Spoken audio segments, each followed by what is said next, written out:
Hi, it's Dr. Swanberg. We're going to talk today about reading a classic novel. Yes, you should. It's totally worth it. It is too worth it. It's totally, totally worth it. It really is.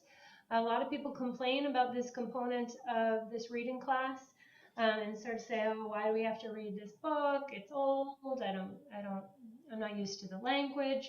But it's really worth it. We're going to talk about why it's worth it today and why we're doing it and why it's required of you. Classic novels are classic because so many people have liked them. They don't become a classic if they're not a good book. And by good book, I mean one that people enjoy and find interesting, that's exciting or touching in some way. Classic novels address the concerns that human beings have had for ages and show us that people have always dealt with the same kind of concerns.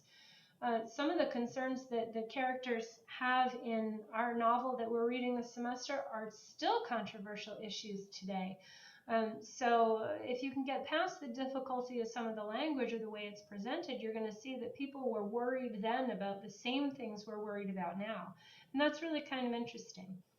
Classic novels will improve your vocabulary. Sure, you'll encounter some words that most people have stopped using, but you'll also learn a ton that smart, educated people use all the time, and it's always good to develop your vocabulary.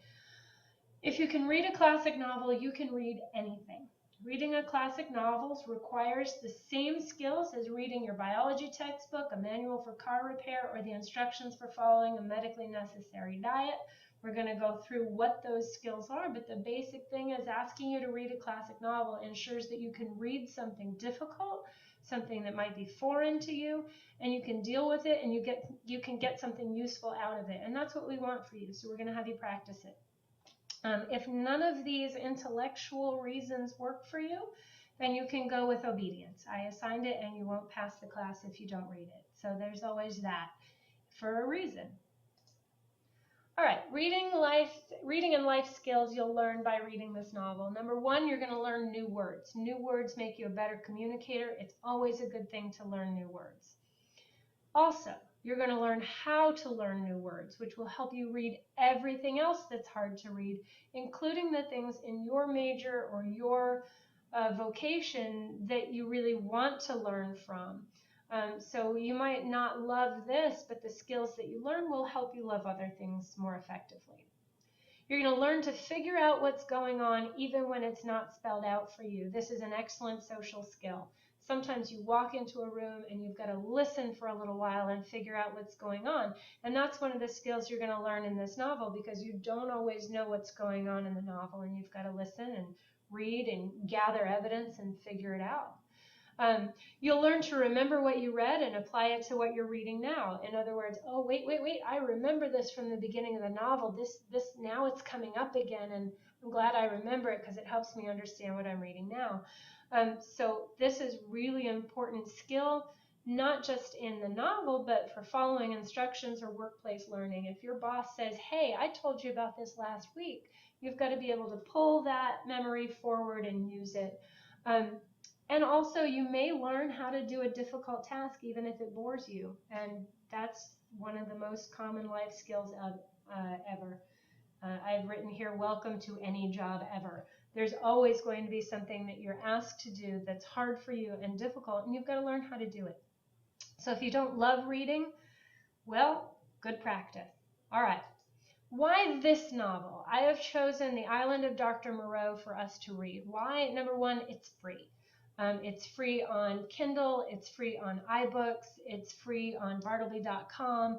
There are a lot of different formats for you to read it in, and they're all free.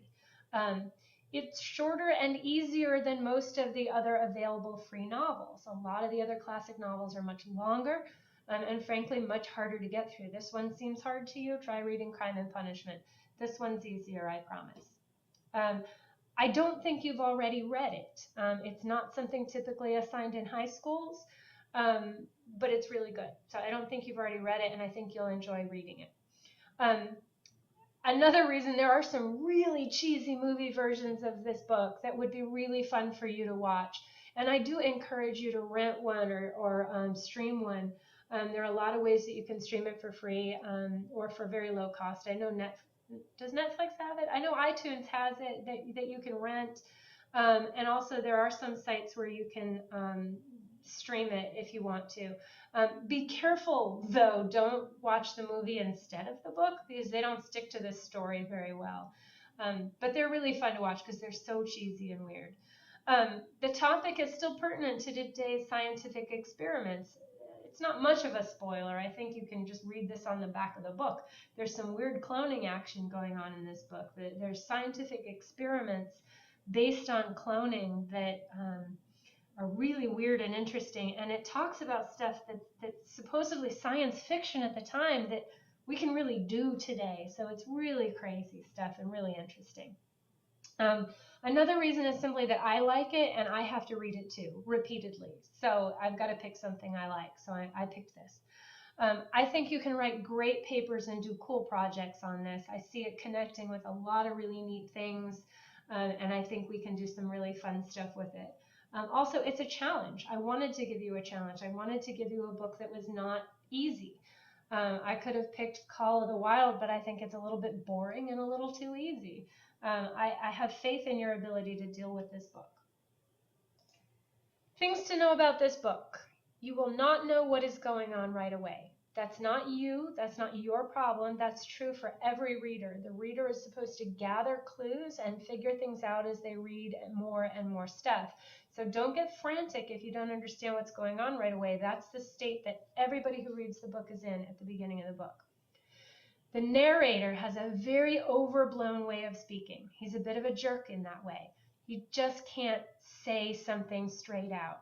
Instead of saying he thought of something, he has to say he cogitated on the matter.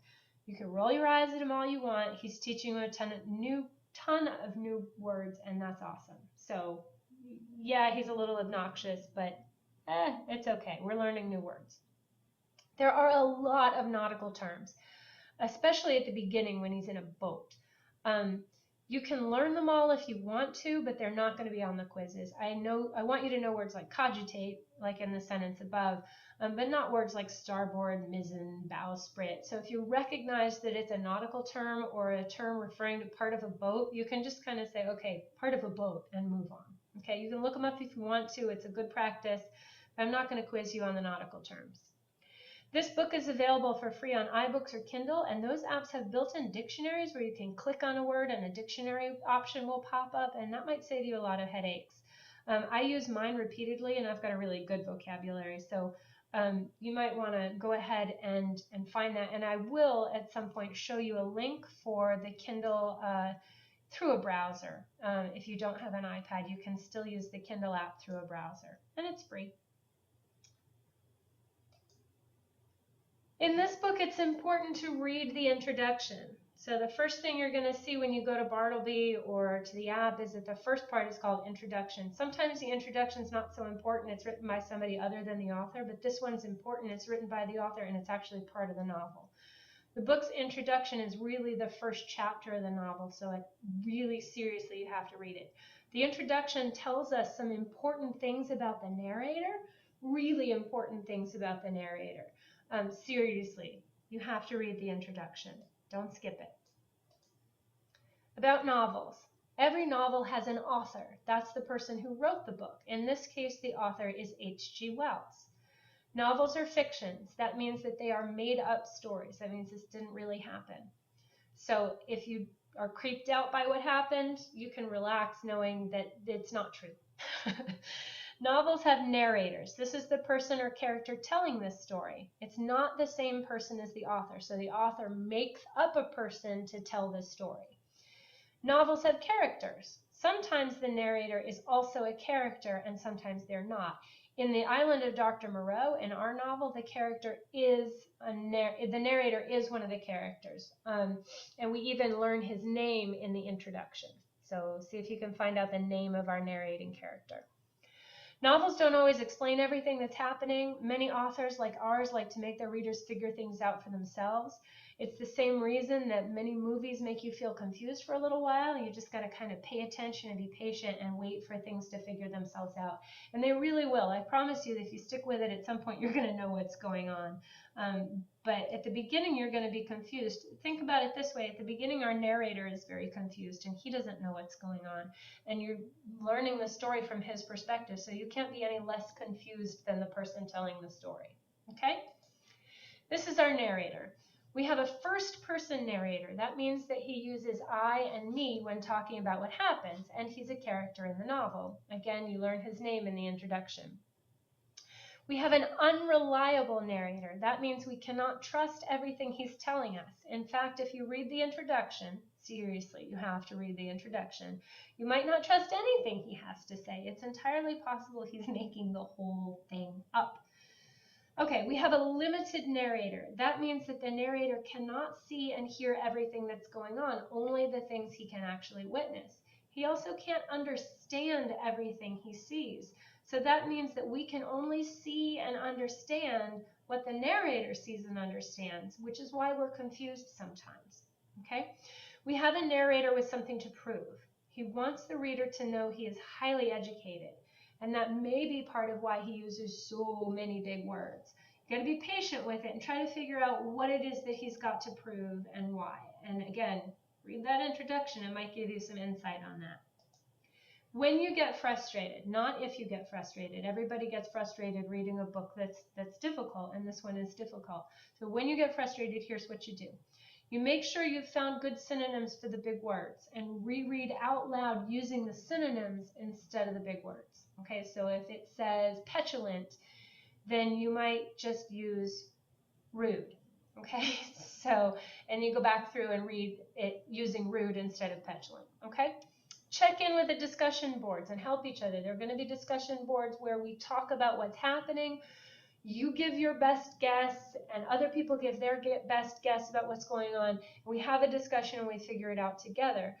So use the discussion boards to help each other out and help each other understand what's going on. Email your instructor with questions. The more specific you can be with the question, the more I can help you. If you say, I don't get any of this, I can't really help you with that. But if you do say, hey doc, what on earth is a muzzle and why do people have them on their faces? I thought a muzzle was something you put on a dog and I don't get why humans are wearing them. And then I can say to you, actually a muzzle is the nose of an animal. Read it again. Feel free to complain. You have to read the book, but you don't have to love it. And sometimes complaining about literature actually helps us give a good analysis of it. It's okay to say what you don't like about something, and it's okay not to have the same taste in novels as your teacher. You do have to read it though, whether you like it or not. It's just school, sorry. Just keep complaints focused, specific, and polite instead of just I hate everything. See if you can focus it up a little bit.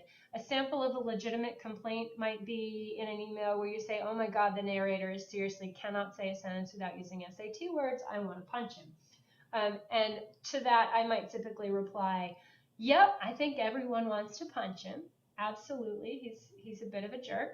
But focus on the crazy stuff he's hearing. Try to ignore the giant vocabulary he's using.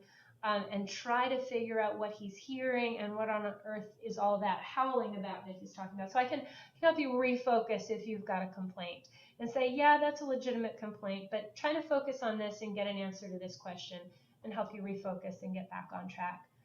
I think that's about all there is to it.